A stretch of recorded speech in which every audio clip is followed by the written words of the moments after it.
በኤርትራ ሰራዊት ላይ ከባድ ጥቃት ተፈጽሞበታል። ከድንበር አካባቢ ልዩ ሰበር ዜና የተሰማ ሲሆን በትግራይ ክልል አደገኛ የተኩስ ልውውጥ ተደርጓል።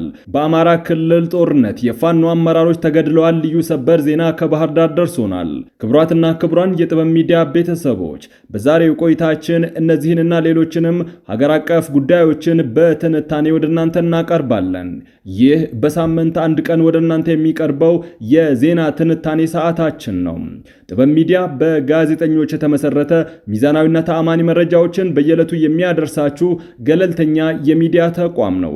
ለቤቱ አዲስ የሆናችሁ ሰብስክራይብ በማድረግ የደወል ምልክቷን በማብራት የቤቱ አባል ተሆኑ ዘንድ በታላቅ ትህትና ጋብዘን ወደ ትንታኔ ዘገባው እናልፋለን። አሁን ለኢትዮጵያ ሕዝብ የሚያስፈልገው ዋናው አንገብጋቢ ነገር ሰላም እንደሆነ ከማንም የተሰወረ አይደለም። አስተማማኝ ዘላቂ ሰላም እንዲገኝ ግን የጋራ ጥረት ያስፈልጋል። አስተማማኝ ሰላም ሲኖር መማር፣ መስራት፣ መነገድ፣ ለሕይወት አስፈላጊ የሆኑ ነገሮችን መከወን ይቻላል። ሰላም ሲጠፋ ግን እንኳንስ የተለያዩ ተግባራትን ማከናወን ወጥቶ መግባት ያዳግታል። በሁሉም የኢትዮጵያ አካባቢዎች ከቦታ ቦታ ተዘዋውሮ መስራት፣ ሀብት ማፍራት የሚያስችል አስተማማኝ ሰላም መስፈን ይኖርበታል። በተለያዩ አካባቢዎች የሚካሄዱ ግጭቶች በንግግርና በድርድር ተቋጭተው ሰላም እንዲሰፍን የአንድ ወገን ፍላጎት ብቻ ሳይሆን ሁሉንም ያማከለ መግባባት መፈጠር ይገባዋል።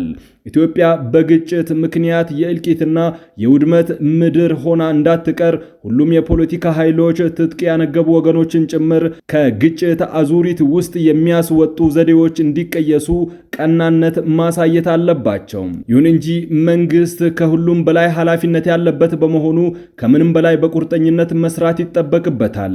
የመንግስት ተቀዳሚ ኃላፊነት የዜጎችን ደህንነት ማስጠበቅ ስለሆነ በየጊዜው በንጹሃን ዜጎች ላይ የሚፈጸሙ ዘግናኝ ግድያዎችን እንደ ሌሎች ኃይሎች እኔ ያላደረኩትም በሚል ኃላፊነቱን ለሌሎች አሸክሞ ማለፍ የማይችል በመሆኑ የተኛውን ወገን ከሚፈጽመው ጥቃት ዜጎችን መታደግ አለመቻል የመንግስት ዋነኛ ኃላፊነቱን መወጣት እንዳቃተው ገላጭ ነው። በሆደ ሰፊነት ሀገር የማሻገር ኃላፊነት በጫንቃው የተሸከመ አካል በመሆኑ ሀገሪቱን ወደ ዘላቂ ሰላም ማሸጋገር አብዛኛው ኃላፊነት የመንግስት ነው። መንግስት ከልቡ ማድረግ ከፈለገ ማድረግ እንደሚችል ጠቅላይ ሚኒስትሩ ወደ ስልጣን የወጡ ጊዜ ሁሉንም የፖለቲካ ፓርቲዎች ታጣቂዎችን ወደ ሰላም ማምጣት ችለው እንደነበረ የሁላችንም ትውስታ ነው። ከቅርብ ጊዜ ወዲህ በሀገሪቱ የተለያዩ አካባቢዎች ከሚንቀሳቀሱ ታጣቂ ኃይሎች ውስጥ ያፈነገጡ ግለሰቦችን በመያዝ የሚደረገው የሰላም ስምምነት እስካሁን ባለው ሁኔታ ይህ ነው የሚባል ለውጥ እንዳላመጣም ከመንግስት በኩል የሚወጡ መረጃዎች እማኝ ናቸው።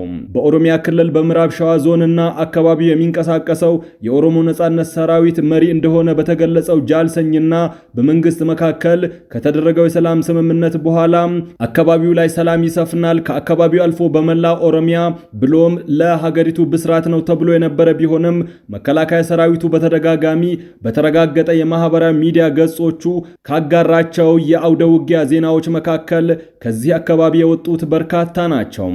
ከሰራዊቱ መረጃ ለመረዳት የሚቻለው አካባቢው ላይ ሰላም አለመስፈኑን፣ ሰው በላው ጦርነት አሁንም መቀጠሉን ነው።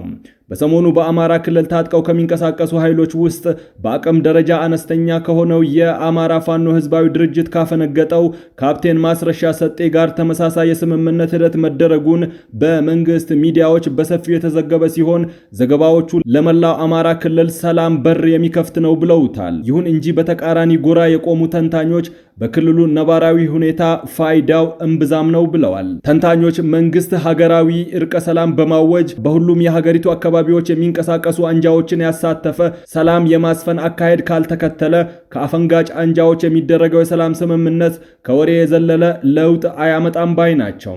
ኢትዮጵያ ከአስከፊ ድህነት ውስጥ የምትወጣው በልማት እንጂ እርስ በርስ በመፋጀት አይደለም።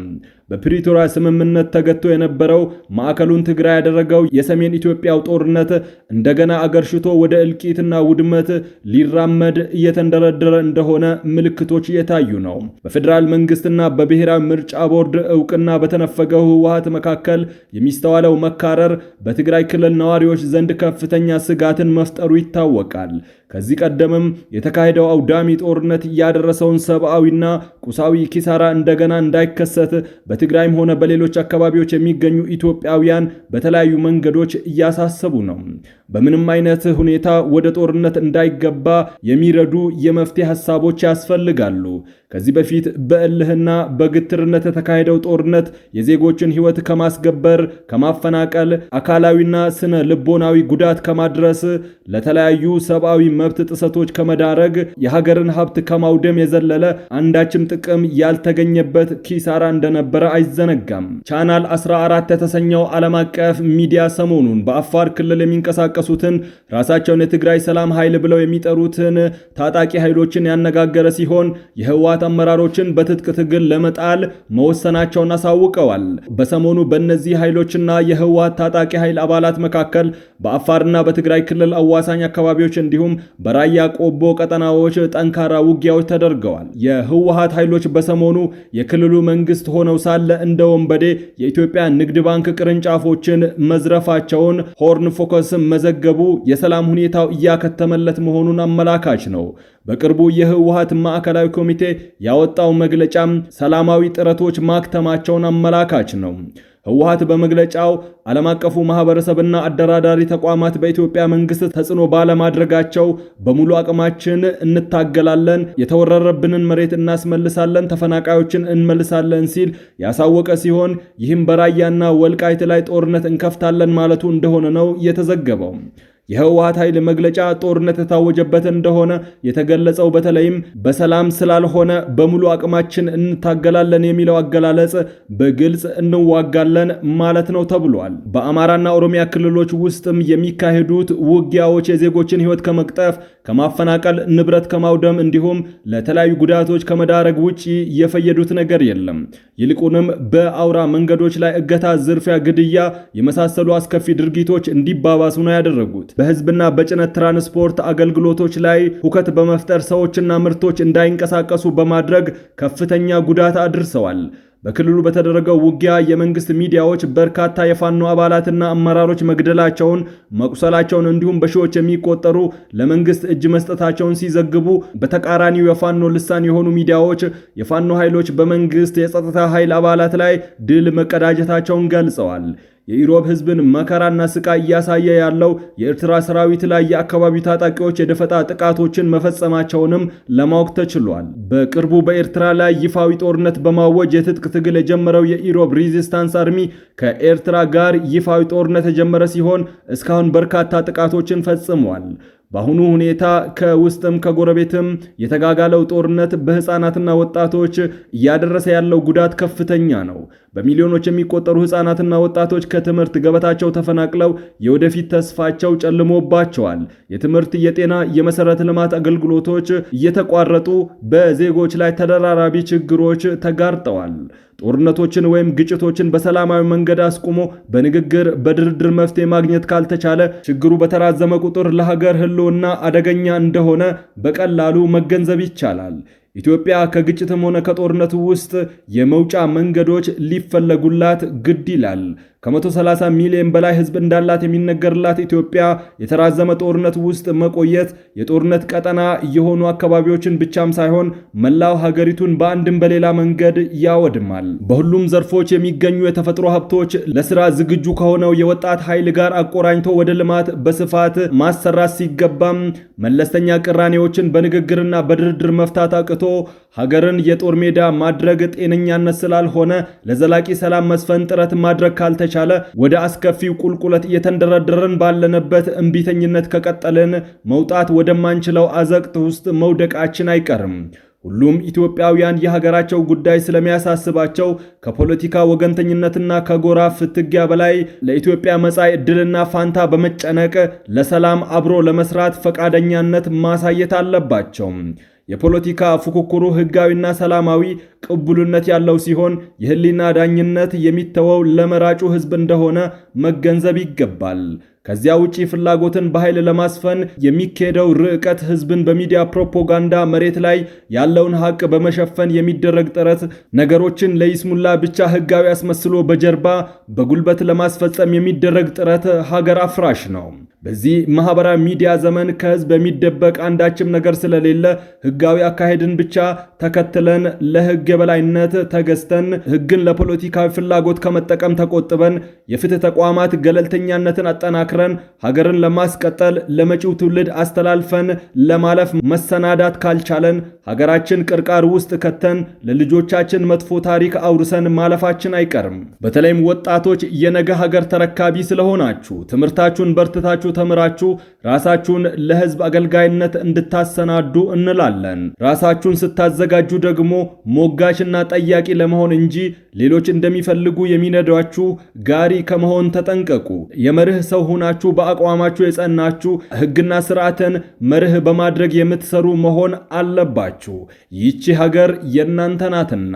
ዘመኑ እጅግ በጣም ከመክበዱ የተነሳም በማህበራዊ ሚዲያ በሚለቀቁ ምንጫቸው ለማይታወቁ መረጃዎች እንዲሁም ለወደፊት ሕይወታችሁ ምንም ፋይዳ ለሌላቸው ኢርባና ቢስ ጉዳዮች ጀርባችሁን ሰጥታችሁ ዓላማችሁን ለማሳካት ጥረታችሁን ቀጥሉ። ለራሳችሁ፣ ለቤተሰቦቻችሁ፣ ለማህበረሰባችሁና ለሀገራችሁ የማይጠቅሙ በኢሞራላዊ ድርጊቶች የተሞሉ ከንቱ ነገሮችን አትከተሉ። ሀገር የምታድገው በስራ እንጂ በማወናበድ ግርግሮች ስላልሆነ የጅምላ አጀብ ከሚበዛባቸው የጋራ ማህበራዊ እሴቶችን ከሚኒዱ ድርጊቶች ተጠንቀቁ። የሀገር ሰላም ከሚያደፈርሱ የወጣቱን ትውልድ ሞራላዊና ስነ ምግባር ከሚግደረደሩ በአቋራጭ ሀብታምና ዝና ከሚያስገኙ የሌብነትና የአጭበርባሪነት ጎዳናዎች በመራቅ ለሀገራችሁ ሰላምና እድገት የሚፈለግባችሁን ለመወጣት ዝግጁ ሁኑ። ኢትዮጵያ የሚያምርባት ልጆቿ በሙሉ እርስ በርስ ሲከባበሩ፣ ሲረዳዱ፣ ዘመን ተሻጋሪ የጋራ ማህበራዊ እሴቶችን ሲጠብቁ፣ ሀገራቸውን ከማናቸውም አይነት ጥቃት ለመከላከል በአንድነት ለመቆም ሲተባበሩ፣ ለልዩነቶች ዕውቅና ተሰጣቶ በብሔራዊ ጉዳዮች ላይ ለመምከር ሲስማሙ፣ ሰብአዊና ዴሞክራሲያዊ መብቶች እንዲከበሩ ሲተጉ፣ ለፍትህ መስፈን በጋራ ሲሰሩ፣ ሌብነትን፣ ሙስናን ከስሩ ተመንግሎ እንዲጠፋ ሲግባቡ፣ ሁሉም ኢትዮጵያውያን በእኩልነት የምታስተናግድ ህብረ ብሔራዊት ሀገር እንድትገነባ የሚያስችል መሰረት ሲጥሉና መሰል መልካም ተግባራት ሲተባበሩ ነው። ሁሉም ኢትዮጵያውያን ከልዩነታቸው በላይ ሀገራቸውን ማስቀደም ሲችሉ ግጭቶች አይኖሩም። ኢትዮጵያን እየጎዳት ያለው ለታሪካዊ ጠላቶች ጭምር ተጋላጭ ያደረጋት ዋነኛው ችግር ልዩነቶችን በህጋዊና ሰላማዊ መንገድ ፈር ለማስያዝ አለመቻል ነው። ከግጭት የጸዳች ኢትዮጵያ እንድትኖር ልዩነቶች ይከበሩ። ይህ ጥበብ ሚዲያ ነው። የዛሬው ዜና ትንታኔያችን በዚህ አብቅተዋል። ከኛ ጋር በመሆን መረጃን ከጥበብ ስለተከታተላችሁ ከልብ እናመሰግናለን። ትንታኔ ዘገባችን ሳምንት ይቀጥላል። በሌሎች ርዕሰ ጉዳዮች ላይ እንመለሳለን። ሰላም።